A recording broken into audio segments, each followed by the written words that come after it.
twibukanye ko ihonyabwoko ari icaha cy'agahomerabunwa kiba gitumbereye guhonya abantu biturutse ku kabira kabo, ubwoko, intara canke idini.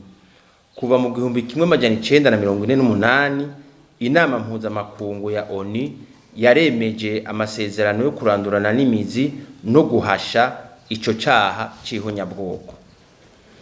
Ubwa kabiri, Uburundi nabwo ayo masezerano bumaze imyaka 28 bwarayemeje, burongera buratora itegeko ryo guhana no guhasha ico caha c'ihonyabwoko, mbere bukaba bwarashizeho inama nkuru y'igihugu ONPGH biciye mu ibwirizwa shingiro. Iyo nama ikaba isanzwe ikorana n'inzego zitandukanye z'igihugu c'u Burundi, tutibagiye n'izindi nzego zisangiye ayo mabanga mu bihugu bihurikiye muri CIRGL, no kuvuga ibihugu by'ibiyaga bigari.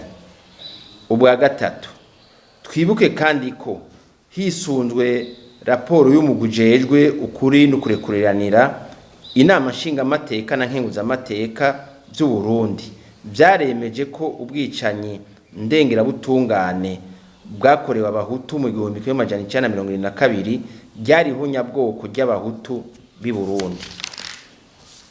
Ubwa kane, mu nyuma yaho kwigenekerezo rya 28 ndamukiza umwaka wa 2023 sentare ntayinyuzwa ifata ingingo yo gufuta imanza zose zari zaciwe n'amasentare ya gisirikare y'Igitega na Bujumbura muri uwo mwaka nyene mu 1972.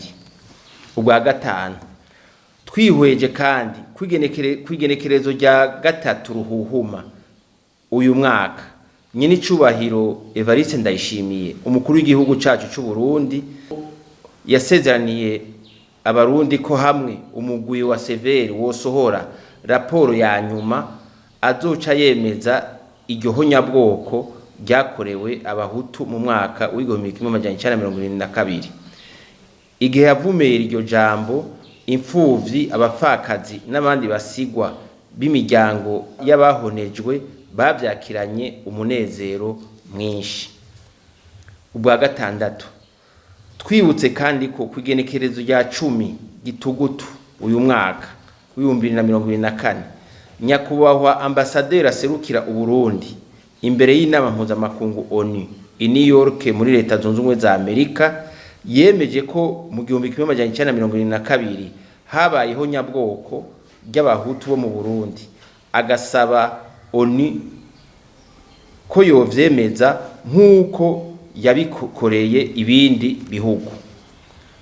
Twibukanije iryo honyabwoko ryakozwe n'intwaro ya Repubulika ya mbere, kandi ko ryabandanirije mu mashuri hakoreshejwe ikumigwa ry'abahutu mu buryo bwa U na I, U igasigura umuhutu, I igasigura umututsi, ryabaye ivangura ry'amoko ry'akataraboneka. Twibutse ko igandagurwa ry'incungu ya demokrasi Ndadaye Melchior ryakozwe n'intwazangabo zari zirongoye igisirikare c'u Burundi kwigenekerezo rya 21 Gitugutu umwaka wa 1993